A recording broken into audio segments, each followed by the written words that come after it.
very warm welcome to all of you guys and welcome back. I am Paras Mehak and I am currently teaching you guys cost accounting. So now we have reached to the unit 7 and in this video we are going to discuss about the aspect that is related to the unit 7, which is related to the remuneration and wages, determination and incentive. So this is what the main topic that we are going to discuss in the unit 7.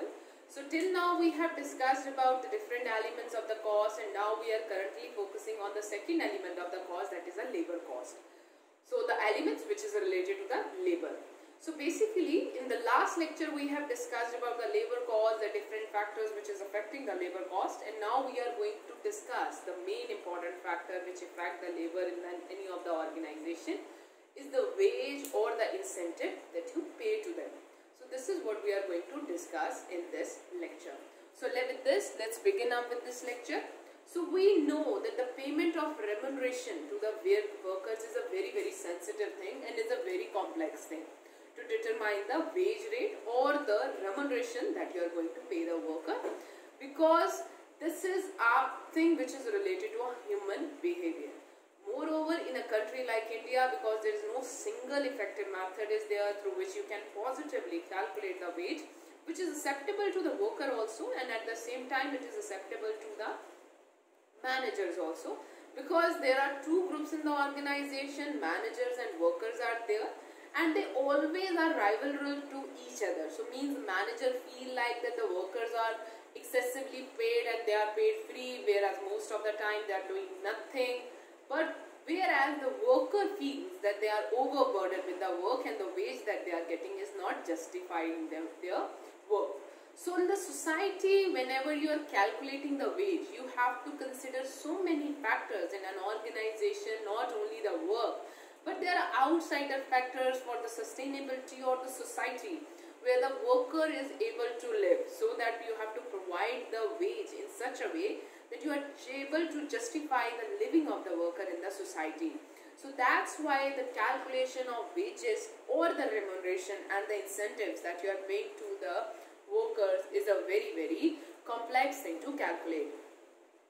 Both direct and indirect labor in the factory or the industry will have to be paid remuneration. You can't get anybody doing the work out free. For the service rendered by them, the amount of wages or remuneration payable to each of the employee depend upon the number of factors. So means it's not an easy task to calculate the wage. So there are so many factors that is related to the determination of the wage in any of the organization, including to the type of work they are doing, and the extra factors, that is outside factors, are also there which help us to determine the wage. So the term of employment generally specify the rate or the pay scale and other allowances payable to the worker. In the modern industrial organization of mass production, a worker wage are eased upon incentives, job evaluation, negotiation between the labor contract, wage plan and profit sharing, etc. So in the modern organization, the organization that is running these days, they consider many different factors like the negotiation that has happened with the trade unions or the workers, or different trade union acts that is applicable to make in the fixing of the minimum wage, about the living condition or the prices that is prevailing in the society. They also have to keep this in mind. So all of these factors is to be kept in mind before deciding or coming up to any kind of incentive or the wage plan. So with this, we are going to start up with our chapter in which we are going to first learn the type of wages. The type of wages that is there. So generally in an organization you can determine there are different type of wages that are there, in which we generally divide them as a real wage. First one is a real wage. So real wage is basically, the term real wage refers to the purchasing power of the money. So the real wage means it is related to purchasing power of money. So means what the wage you are paying, but actually that wage have what a real power or how much purchases can be done out of that wage in the real society. That is called a real wage. Real wage represent the actual exchange value of the wage related or the earnings in the most common wage usage in which the wage rate or the earning for the different periods are compared. Real wage reflect to the adjustment of the change in price level. So basically it reflects the actual earning of the wage, or you guys can say the actual purchasing that can be made out of wages that is paid. So basically the real wage is used to compare the different wages that is paid over a period of time to the workers, and real wage reflect to the adjustment of the change in price level. So the real wage consider the subject to the changes of the price level that we know inflation in any of the society, the inflation is there. So the real wage is subject to the change of the changes that is coming in the society or the purchasing power of the money due to the inflation in the economy. So that is a real wages. So this is the first kind of wage or the first type of wage that is in the organization. After the real wage, we have a second kind of wage. We have a second kind of wage which is called maximum wage. Just a moment. Sorry, it is not a maximum one. It is minimum wage. So the minimum wage is the bottom limit. You guys can say it is the lower limit. That means at least this much wage is to be paid to the worker so that they are able to survive. Means the wage which is to be paid to the worker so that they are able to make their need of the food, shelter and clothes. That is the minimum wages. Basically the minimum wage are sometimes set by the government guidelines that at least a worker should be paid this for a one-day work or should be paid this much for this many hours work. So according to the Fair Wage Committee, the minimum wage must be also provided to some measure of education and medical requirement and other amenities. So basically the minimum wage does not only consider the payment of, you guys can say, the affordability of the food, health and shelter, but it also includes the affordability of education, a minimum education or some health amenities also, requirement also. So concept of minimum wage cannot different centers in different countries. So when we talk about the minimum wage as I have already told you guys that it is selected or it is determined after the consideration of the different things. So different, you guys can say different governments have set the different wage rates in their countries depending upon the requirements or the amount of affordabilities in their countries. So after the minimum wage we have the third wage that is called the living wage. So the third wage that we have with us is living wage. So living wage is basically nothing. The living wage according to the Committee on a Fair Wage is represent the highest level of the wage, and naturally it will include all the amenities which a citizen living in a modern city or the society require. So the living wage is basically a wage which should be earned by the, you guys can say, is a type of wage if it is paid to the worker who is working in the organization. He is not only able to meet the basic needs but also able to live a very comfortable life in the society, meeting all the needs that is related to the education or the insurances or even related to the medical facilities, and can avail the medical facilities as per the requirement and even able to save for his future security or the old age. So this is what the living wage is. So living wage is basically the highest level of the wage which is paid to the worker so that they can fully and live a comfortable life in the society. After considering various observations made by the Indian and foreign authority, the committee observed that the living wage should enable the male earner to provide for himself and for his family not merely to the bare essentials of food, clothes and shelter, but a mere of frugal comfort, including education for the children, protection against the ill health, requirement of the essentials, and social needs of insurance and planning for the misfortunes and for the old age also. So this is what the living wage is. So with this we come to the fourth wage, which is called a fair wage. Fair wage is somewhere a wage which is a compromise between the minimum wage and living wage. So fair wage is a wage which is lies in between the minimum wage and the living wage. So fair wage is a wage which the labor gets for his work, which is just near to the minimum wage and living wage. Generally, the current rate of wages being paid in the organization is called fair wage. So this is basically the wage which is actually paid to the worker for his work that he is doing in the organization, which is not very much near to the minimum wage also, but it is lying somewhere between the minimum wage and the living wage also, where the worker is able to provide all the basic amenities also, along with that able to live some of the comfortable life in the society also. So this is what it is called, fair wage.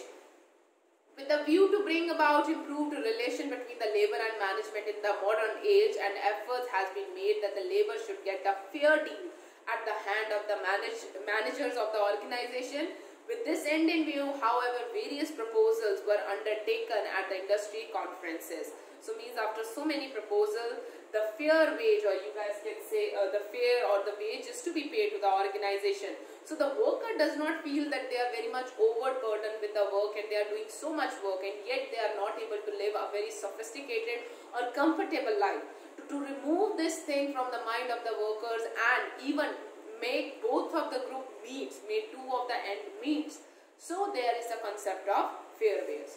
So next thing that we have to discuss after the wage type, when we have discussed the wage type, the next thing we have to discuss is the effective wage plan. Effective wage plan. So we have discussed about till now what are the different kind of wages plan that we have, and now we are going to discuss what are the essential features that if you are deciding a wage plan, then what are the essential features of that wage plan is. The wage system or the plan will be treated as fair as it has the following features. So if you want to set a wage plan and you want it to be a very effective one, then you have to make sure that your wage plan composed of the following features.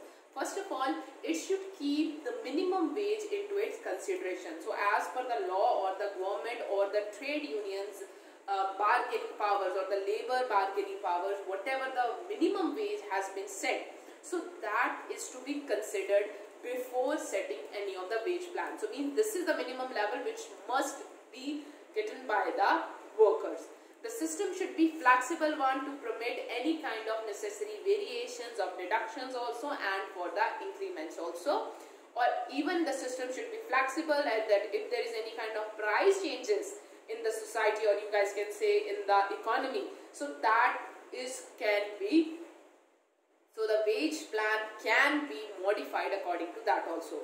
The system should aim to increase the morale of the workers and reduce the labor turnover. So system should be like that, which is able to provide the justification to the work to the workers they are getting, so that the workers stay motivated and they don't leave our company. The system should not be able to violate any kind of national and local law. The method should be simple and capable by the workers to understand them. So means the system or the wage calculation method that you are coming up with, so it should be a simple one, so that any of the worker who is not that much educated one is able to calculate the wages by himself or herself, so that they don't feel like that they should be paid more but they have been paid less by the management, so that they can compute the wages by themselves to satisfy themselves. The method should be simple and capable of being understood by the workers. The wages should be related to the effort the employees put in. So basically it should not be like this, that the employee should feel a very burden. even while you are setting a wage plan, you have to consider whether the efforts are of which type, whether they are more of the mental effort or they are more of the physical effort. So on the basis of it, the wage plan is, you guys can say, laid down. The operation and administrative cost of the method should be minimized. The system should be keep in view the wages rate in the same areas in the organization. So before you are developing a wage plan, you have to keep into consideration that in your same organization, in the other same type of organization who are your competitor, or in the local area, what are the wages are being paid to the workers. So you can't pay below than that. The system should be correlated to the capacity of the organization. The system should ensure the equal wage to the people who are doing the same work and to the equal job. So this is what the essential features are there of the valid, or you guys can say efficient, wage plan. So now we have discussed about, okay, so these are the essential features of the wage plan, but now we have to determine then how we are going to make that wage plan. So there are different methods through which you can calculate the remuneration and the wage payment.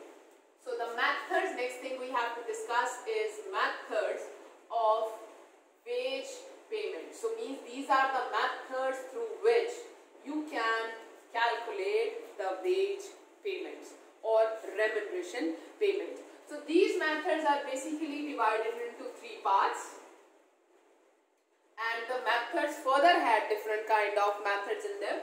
We have time rate method, we have piece rate method, and we have incentive plans also. So these are the things which are related to the methods of the remuneration. So through these methods, these are the different kind of methods through which you can calculate the wage payment in any of the organization. So let's start with this. It's not like this. These are the only methods we have. In these methods, these are the headlines, and below them we have the different methods of the remuneration or the wage payment. Like under the time rate method, we have a flat time method. We have a flat time rate method. Sorry, I forgot to write the rate. So flat time rate method. After this, we have a high day rate method. Then we have graduated. Then we have graduated time method. So these are the methods which is related to the time rate method. In the piece rate methods, we have straight piece rate method. We have Taylor differential piece rate method. Then we have Marek piece rate method, and we have piece graduated method. Piece method. So these are the method which is under the piece rate method, and then we have number of methods to calculate the incentive also. That is combination of time and piece rate method. Then we have premium bonus scheme. Then we have group bonus schemes, and then we have other methods also for the incentive planning. So from here you guys can see that there are so many methods that is available with us through which we can calculate the different wages according to the time rate, according to the piece rate, and the incentive plans. So these are the things which is available in your book also, so please go through them. So one by one we will start discussing these methods in quite a depth. So first of all, we are going to start up with the time rate method. So let's begin up with it. So I am keeping it up, rest I am dropping. So time rate method, first of all, before we go to discuss their method, we should know what is a time rate method is. So that under the time rate methods of the wage payment, the workers are paid on an hourly, daily, weekly and monthly rate. So basically the wages are paid on time basis, means how much time the worker have spent in the organization on doing a task. Means the wages are paid on daily, means how much daily hours they have spent in the organization, or weekly, how much weekly hours they have spent in the organization, or monthly, how much in a month the hours that has worked in the organization. So the general feature of all the time rate method is that the worker do not get anything beyond their time wage. So if you are considering the wage under the time wage, so the worker will not be able to get anything extra from the time they are spending in the organization. So means if they are putting 8 hours into an organization, so they will get 8 hours to do the work. If they are putting 9 hours to do in an organization, so they will get the wage for the 9 hours. So there is nothing extra they are getting, any kind of the bonuses or something else. So this is what the time rate method is. So in the time rate method, the wages are paid on the basis of hourly, monthly, daily or even weekly basis. So the first one we are going to discuss over here is a flat time rate method. So it is the oldest method of the wage payment. Under this method, the workers or the employees are paid at a flat rate on the basis of time they are employed. So it is the oldest method. Workers are paid for the time they are employed. So means there is a one rate, for example, per hour rate is 100 rupees. So if someone has put it up 8 hours, they will get 8 into 100. That is what a simplest example of the time rate method is. This method of wage payment is most calculated, most suitable for the skilled and unskilled workers when the payment is made on the basis of hour worked by the employee. So this is most suitable for the skilled and unskilled also, when the wages are paid on the basis of the hour that is employee working in the organization. So this method of wage payment is suitable for these, and the wages are to be calculated using the following formula. So wages under the flat time rate method is hour works, the number of hours that has been worked by the worker, into the rate per hour. That I have already explained it to you guys. For example, if the worker has worked for 8 hours and the rate is rupees 100 per hour, so the worker will get 800 rupees. That is what a flat time rate method is. So under this method, the worker will get nothing extra, nothing special beyond the time they have put it up in the organization. So we are done with this method. Now after this method, so that's why this is the one of the biggest disadvantages. For example, it doesn't pay to the worker for working extra, or it will not even pay to the worker if they are efficient and they are able to get the work done in a lesser number of hours. So means they will, in spite of getting the extra wage, they will get the less wage. So the next thing is high rate method. Next method is high rate method. So this is the next method. So this method is similar to the previous method, except that the day rate are made high enough so that the return as much higher standard of performance from the worker is ensured. So for example, the high rate method is a method in which we ensure that if the worker is working in an effective way, or the worker is working among the standards or working higher than the standards of the performance, then a higher rate is paid to him. So on the basis of the so according to Henry Ford, the term The time rate at higher wage level are equally effective like other incentive plans. So basically it's make an incentive plan also. Why? Because if the workers are working above the set standards of the performance, so means the wage that will be payable to those workers is higher at a higher rate. So this ensures the incentive to the workers, and it also ensures the motivation to the worker to perform more and more effectively.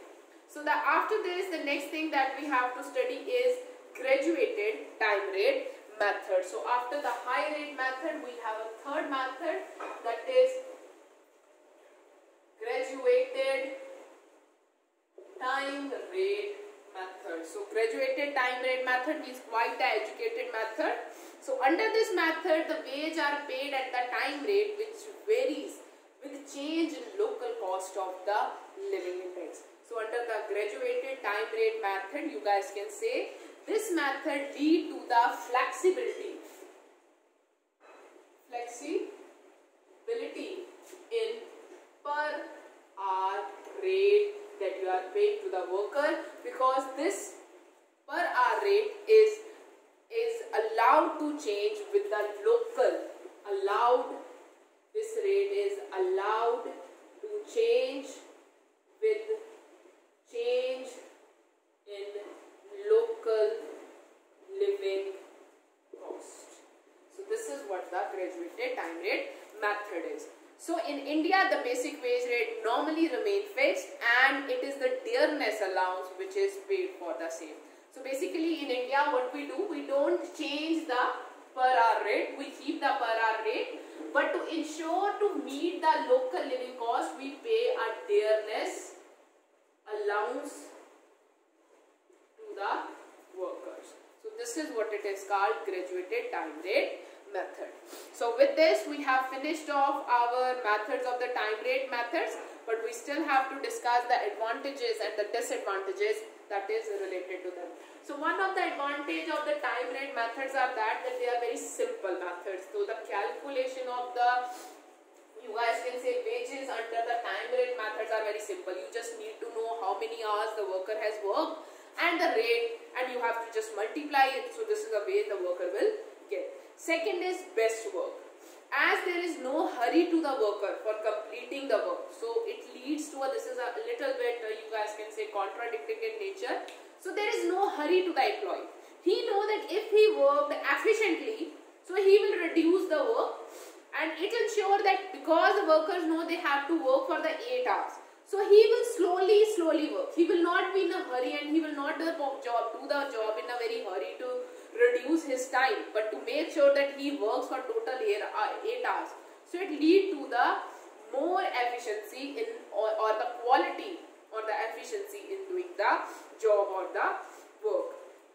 Safety of the wages, obviously for every employee know that this is the rate is, and if I work for the 8 hours, so this is the thing which I am going to get. So that is very sure to the worker. Economy is in cost, as a labor and producer are no hurry for the work. It is done properly and accurately with care. So there is no need of control, no need of extra supervision. Hence there is economy in the administration also.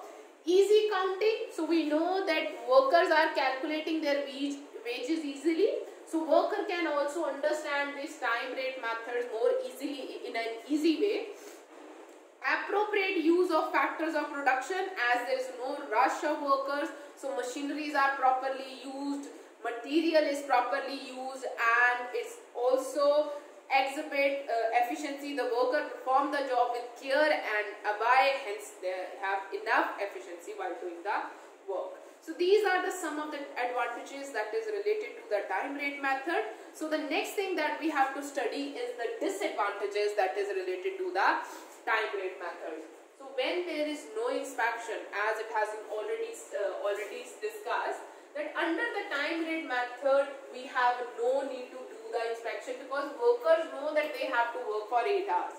So they are not in hurry, so they will perform their job in a very efficient way. The time wage make the labor costly.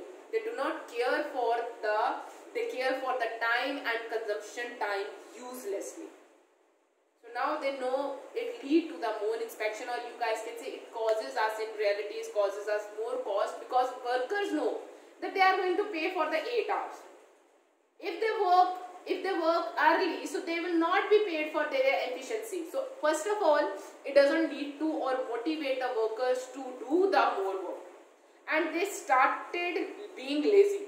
They don't perform the job quickly, they lag it out so that they consume more time. So this is what the thing is, fatal to efficiency. So this is a method, if you are paying the wages according to it, so it is very fatal to efficiency. The efforts and awards are not correlated in this system. This work as an disincentive to efficient and the skilled worker. They feel frustrated, they leave them in a bad mood also. Dissatisfaction among the workers, obviously the inefficient and the efficient workers are not segregated to each other, and both of the workers are paid in a same way. So why the efficient worker will show his efficiency if you are following this method? Employer complained, employer is unsatisfied with the work of the worker even if he may do much work. He expects more work. So why the worker will work more when he is paid up for the 8 hours? Even in the 8 hours he produces 1 unit, you are going to pay him for the 8 hours. So that's why it leads to the higher cost of production also, and it leads to the slow production in the organization also. So, so this is what the time rate method was related to. So the next methods, so if you don't want to calculate the wages as per the time rate method, we can use the next method, which is a piece rate method. So this is a method which does not pay wages to the workers for the time they are spending in the organization, but it is paying the workers for the output they are producing or the number of units they are producing in the organization. The second important method of the wage payment is the piece rate method. Under this method, the wages are paid on the basis of the output of the worker without considering the time taken in the performance of the work. So in this, the wages are paid on the basis of output, not on time. So that is what the piece rate method is. So under the piece rate method, in this method the wages are calculating using the following formula. So wages are is equal to number of unit produced into rate per unit. So means if a worker has produced 100 units and the rate per unit is 100, so worker will get 10,000 rupees as a wage. So this is what the piece rate method is. So under the piece rate method, there are different kind of methods are also there through which you can calculate the piece rate method. So first of all, the method that we have under this is straight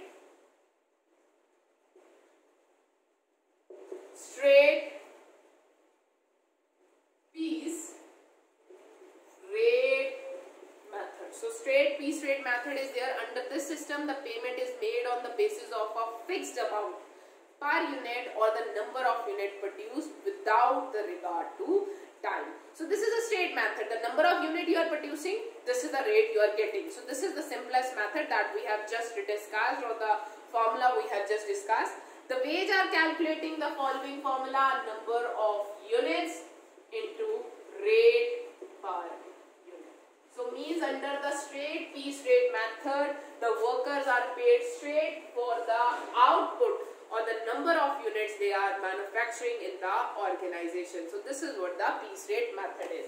Now the thing is that under the piece rate method, again it may lead to the increase in the production, no doubt in that. The efficient worker will be able to get more wage because they will be producing more, so they will be getting the more wage in the organization.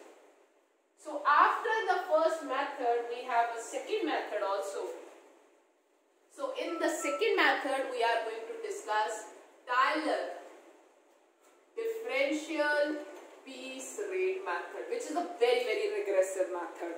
It's a very regressive method. Why? Because it punishes the worker who is not working efficiently.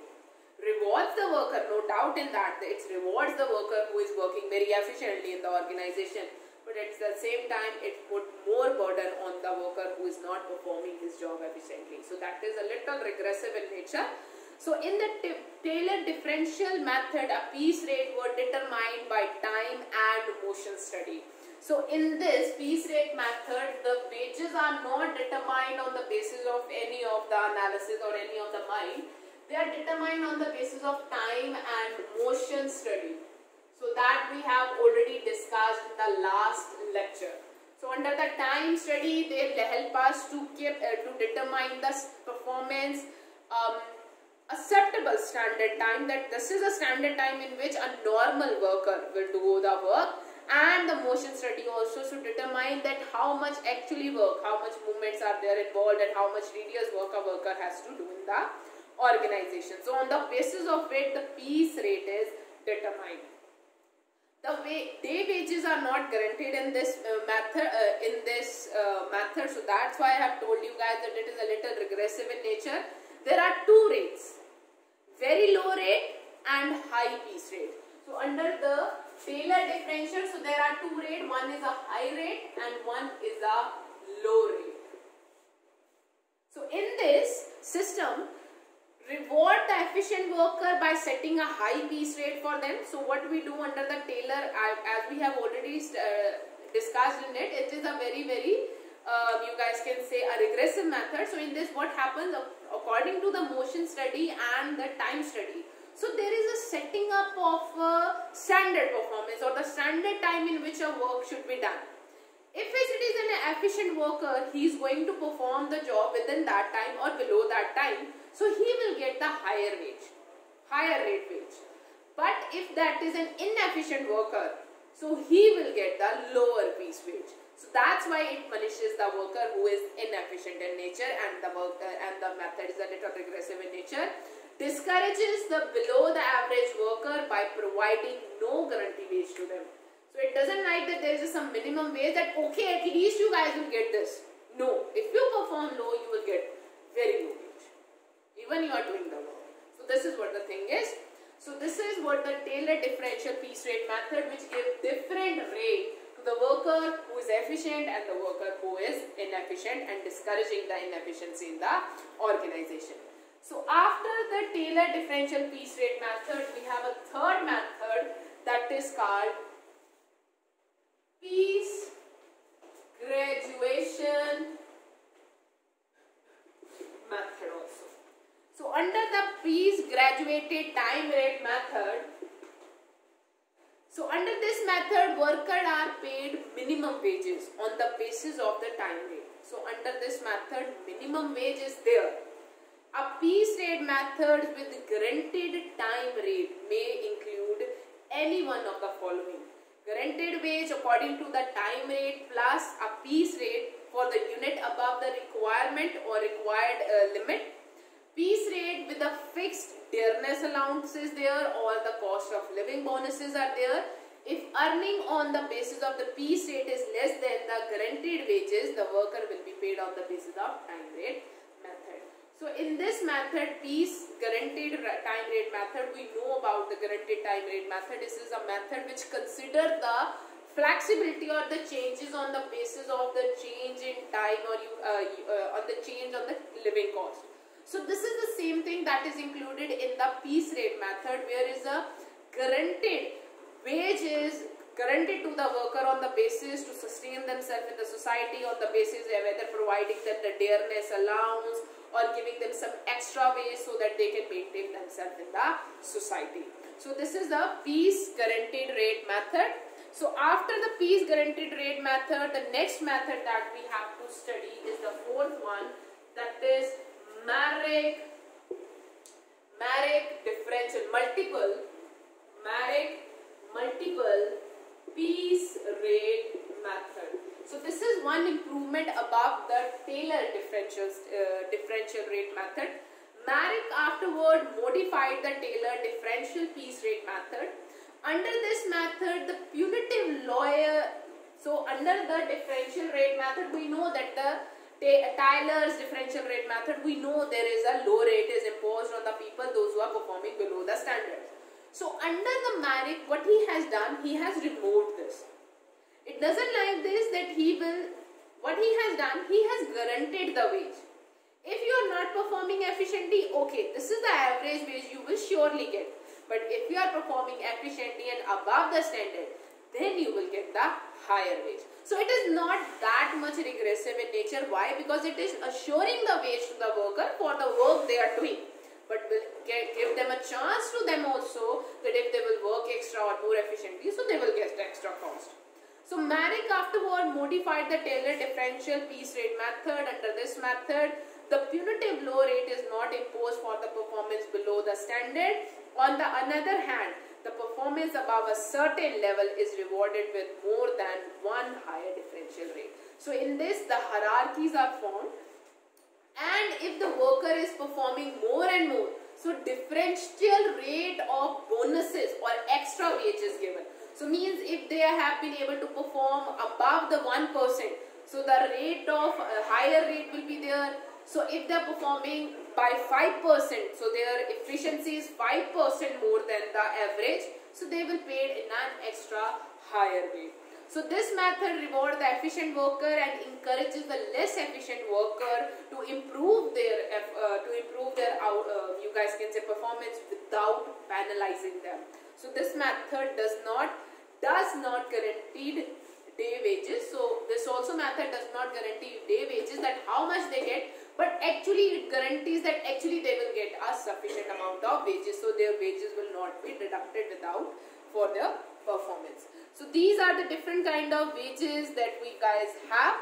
So now we are going to study the piece rate methods we have. Now we are going to study the advantages and disadvantages that is related to these methods. So following are the main advantages of the piece rate method. Under this method, the reward is related to the effort, and this can be regarded as more equitable than the time rate method. So under this method, you can reward the efforts of the worker, so which was not available in the time rate method. So moreover, more equitable, it is more just method than the time rate method. Under this method, the loss of breakage is minimum because the worker handle the machine tool and implement with the greater care. They know that the breakage will reduce their output, so they also give very attention while they are performing the job. So the worker always try to discover the new methods and techniques to be more and more efficient in the organization to increase their production. As the cost per unit can be known exactly, so the worker can also very easily calculate their wages. The wages will be payable to them. The disadvantages of the piece rate method is that the worker can let go of the quality in the mean of attaining the quantity. So here the workers are paid on the basis of the quantity they are producing, but not for the quality of work. So that's why there is no good and ready market. So that's why sometimes the worker may let go of the quality in the view of producing more to get the more wages. Moreover, this is not good when in your market you don't have a market, or you guys get the demand for the extra products that you are producing in the organization. The worker may tempted to have the quantity even at the cost of his health also. So they may force them to put more and more effort and may be performing even to very much burden. So it can also cause a burden on the worker because he knows that he wants to earn more and more money, so he is putting extra effort leading to his ill health. The worker always attempt to maximize their output and is doing so that they use the machinery and tool recklessly, and thus the breakage cost may increase. Determination of the piece rate is difficult task, generally dispute take place. So basically, determination of the rate that is to be paid is a little difficult and a technical you guys can say in nature, and there might be a dispute arise between the management and employees in between that. So determination of the piece rate is a difficult task. The more output means more wages. The workers are always in hurry to produce more, so they are encouraged to have quantity at the cost of quality. This method will frustrate the less efficient workers, and the efficient may further decrease because of the discontentness. So these were the, you guys can say, the advantages and the disadvantages that is related to the piece rate method that we have discussed till now. So till now we have discussed about the different type of wages that we have and the two plans through which we can calculate the wages. One is the time rate method and the other is the piece rate method. So in the next video we will study about the incentive plans in the scheme, which is the next part of this video. Thank you so much guys for your time and patience. Have a nice day ahead.